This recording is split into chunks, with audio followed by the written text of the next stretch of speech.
Puissant pourquoi? Pour tuer.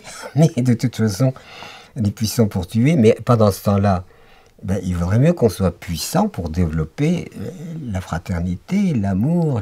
Ça, ce serait plus intelligent quand même que de développer, ça coûterait moins cher en plus, que de développer voilà, cette espèce de posture irrationnelle où on se donne la mort. Alors qu'en fait, la vie est négligée. On fait des programmes vers la Lune qui coûtent la peau des fesses, comme on dit. En fait, moi, je dirais, avec une partie de cet argent, ben, reboisons le Sahel, purifions les mers, faisons... Il y a des choses intelligentes, des choses intelligentes à faire avec l'argent que d'aller simplement visiter un caillou. Donc on prend le pari de faire coexister dans un même colloque beaucoup de gens qui s'interrogent de manière très différente, avec des regards assez différents sur la planète, ses écosystèmes, les enjeux sociétaux, l'éducation par exemple, la santé. On a aussi fait le pari de faire venir des grandes entreprises qui se disent se préoccuper d'écologie et de développement durable. Alors, j'allais dire peut-être ce qui serait intéressant par rapport à cette diversité de regards que nous avons fait le pari de mettre ensemble pour éventuellement soit faire émerger des contradictions, soit faire émerger des convergences et peut-être des passerelles entre tous ces univers.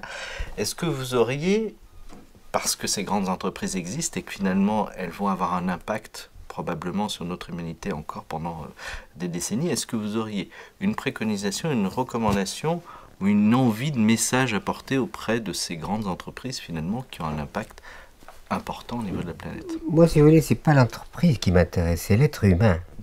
C'est pour ça qu'on est dans l'humanisme, si vous voulez. Moi, je ne demeure pas de l'humanisme. C'est-à-dire que si l'être humain ne change pas, rien ne changera. Rien, absolument rien. Donc il faut que l'être humain fasse le travail de son propre changement pour que la société change. Mais on peut parfaitement bouffer bio et exploiter son prochain. C'est pas incompatible du tout.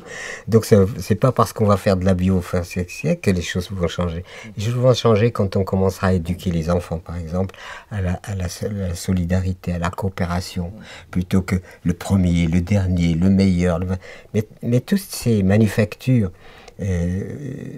où les enfants viennent, tout le programme est destiné à préparer l'enfant à être un adulte adapté à un système. Est-ce qu'on leur parle de la nature? Est-ce qu'on leur fait faire des jardins? Est-ce qu'on développe leurs mains? Ils sont maintenant ils sont complètement obnubilés par l'informatique, enfin le machin informatique, le numérique, etc. Ils les éloignent de la nature. Complètement dans un monde virtuel. Est-ce qu'on fait toutes ces choses-là? Et je pense que l'éducation des enfants est essentielle si nous voulons que la société change. Sinon, la compétition,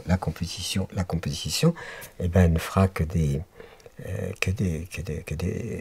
vaincus. Ça ne fera pas de vainqueurs. C'est intéressant parce que vous avez déjà un point de convergence. Moi, j'aime beaucoup finalement essayer de voir si nous pourrions trouver des passerelles et puis avancer ensemble et coopérer ensemble. Vous avez je pense, un élément déjà commun avec Claudie Annuret, c'est qu'elle dit, on s'interroge beaucoup sur quelle planète nous allons laisser à nos enfants, c'est très bien, et nous pouvons aussi renverser la remarque et dire quels enfants nous allons laisser à notre planète. C'est mon slogan aussi. Figurez-vous qu'en 2002, je me suis présenté aux élections présidentielles, poussé par les gens. Mais je n'avais aucune vocation à rentrer dans la politique.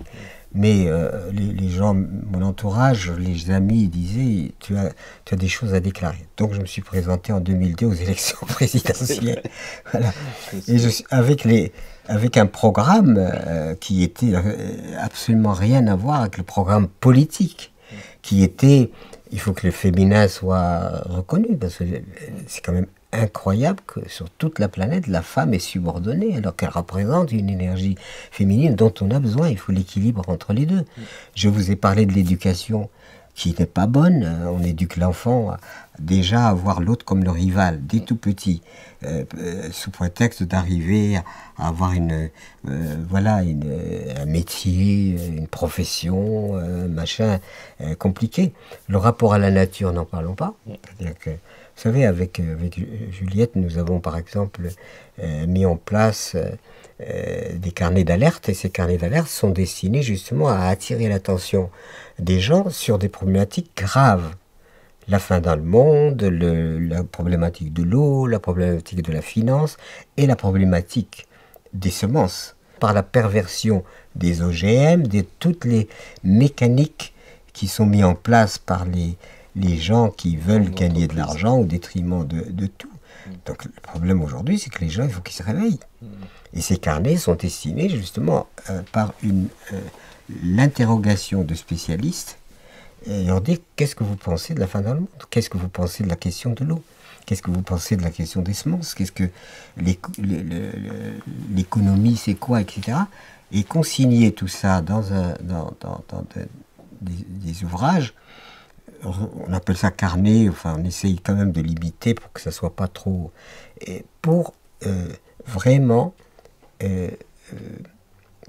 éveiller les consciences à des problématiques bien plus importantes que qui a gagné le dernier foot. Ça, je peux vous assurer que c'est encore beaucoup plus important que ça. Qu'est-ce qui a fait ma crédibilité? C'est que je l'ai appliqué. Et ça fait 55 ans, avec ma compagne, Michel, nous avons décidé d'un retour à la Terre. Ce retour à la Terre, à l'époque, paraissait complètement déjanté, parce que tout le monde partait vers les villes.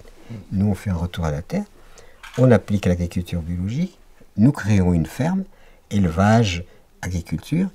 5 enfants sont arrivés les uns après les autres, et donc cette expérience-là me permet d'être peut-être affirmatif. Et je ne suis pas affirmatif théoriquement. Je suis affirmatif parce que on a mis à l'épreuve des faits ce que nous proposons. Vraiment, je vous remercie du fond du cœur de contribuer à cette émergence d'une conscience que nous pourrions partager tous ensemble. Merci beaucoup. Et j'ai envie de vous laisser la parole. Vous m'avez raconté une anecdote qui m'a beaucoup amusé tout à l'heure pour finir sur une parole sympathique et puis légère. Vous m'aviez raconté l'anecdote de Gorbatchev, alors je vous laisse la dire parce qu'elle m'a beaucoup amusé.